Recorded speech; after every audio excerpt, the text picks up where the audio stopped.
Hello, everyone. It's Sharon, a CEO and founder of the Jameson Group. I hope you can join me very briefly. Just wanted to pop in to talk about the importance of chemistry. The importance of chemistry. What we know is that there's so many people starting businesses and organizations, and we know all that's important. But here is the challenge. When we are choosing and identifying people to collaborate with us, we can't just evaluate people on talent alone. Yes, they need to be able to do the job. However, you need talent and temperament. Because if you only hire for talent, you have people who may have proficiency, but they can't get along with anybody. Hey there, Tina and Mahogany. So when you are picking a team and you are collaborating with someone, it's important to choose, look for talent. Can they do the job? And temperament.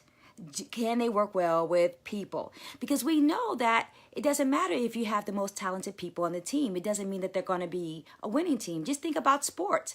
Sometimes sports have 7 or 8 superstars, but they can't win.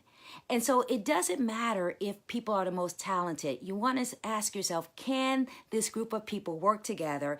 Can they deliver results? Because if not, you don't have a team. You just have a whole bunch of toxicity and turmoil, and you can't push your agenda forward. Hey, Jay Floyd and Tamika. So I wanted to lift up 3 things I want you to consider when you are picking people to work beside you or work with you on your dream, on your purpose, in your business. 3 things that you need to consider, because again, some people are talented, but they're toxic. And some people might be very brilliant, but they create a heaviness on your team. 3 things. 1, you need to look for, do they have the genius and the gifts? We know that. That's a given. Can they do the job? Hey, Stephanie and Tamika and Laura, can they do the job? Do they have the goods? Can they do the job? So we want to make sure that there's a degree of competency and proficiency. The second thing, you want to look for a spirit of generosity. Can they share? Can they share responsibility? Can they share accountability? Can they share credit? Some people can't share well. And you can have 7 talented people on your team and create hell because they don't know how to share well. Everybody can't share with other people. Some people work better in isolation. That's fine. So 1, do they have the genius and the gifts? 2, do they have a spirit of generosity that they can share with the rest of the team? And 3, do they have the grace? Hey, Chris. Hey, Spirit, do they have the grace? Grace means, do they have a spirit that they can allow people to make mistakes without condemnation? Do they have the grace to apologize? Do they have the grace to communicate in a way that's diplomatic and not degrading? Do they have the grace to give feedback in a way that they don't have to cripple somebody's self-esteem? Because everybody does not know how to give feedback. Some people want to cripple people versus giving constructive criticism. And so you need to ask yourself, when you're picking people on the team, yes, you're talented, but do you know how to talk to people? Do you know how to give feedback? Do you know how to disagree agreeably? So I want you to consider those 3 things, just those 3, to determine if a person should be on your team. The last thing you want to have on your team is a group of people who can't get anything done because everybody is jockeying for position. Everybody is trying to get credit. Everybody wants to be in charge.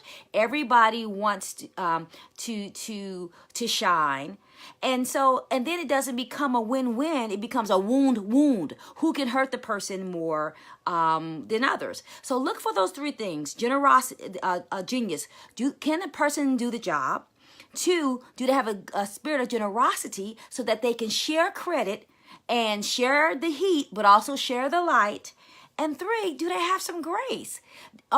Do they have communication skills? Can they deal with conflict? Or are there people who are so cantankerous that they just need to be left alone? And that's fine.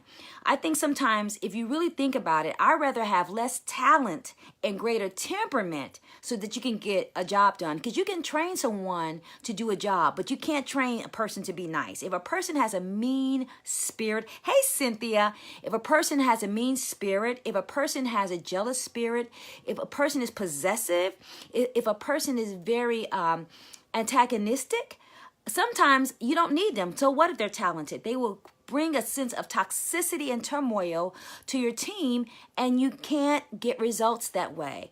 You have to always remember, you can't deal with people if they can't play well together. And so when you are picking people, ask yourself, yes, they're talented, but do they have the temperament? Do they have the temperament? If not, you leave their talented butt to the curb and go get someone who might not be a 10, but might be a good, strong 8, but they have great people skills. Remember, you pick principles first and people second. I'm going to say that again. You pick principles first and people second, because you need principles more than you need proficiency. Hey, Cynthia and Deb, because if a person has proficiency with no principles, you're just hiring a hot mess. So go for principles, then proficiency. If you have a choice, it's best to have greater temperament than talent, because if people don't play nice in the sandbox, they will create sandstorms, and instead of building sand castles. And I know if it's your business, you want to build a sand castle versus have a sandstorm. So just wanted to share that. The question is someone who's teachable. Absolutely. Some people are too arrogant to be teachable.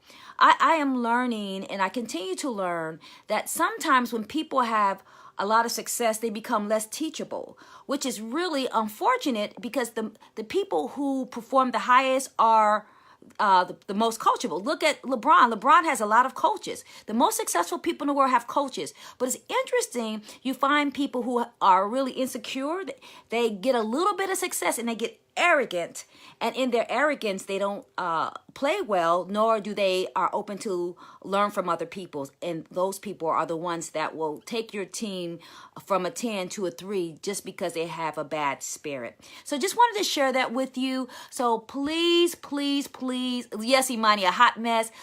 Look at who you're collaborating with, and don't just collaborate with someone because they're popular. Popularity doesn't mean proficiency.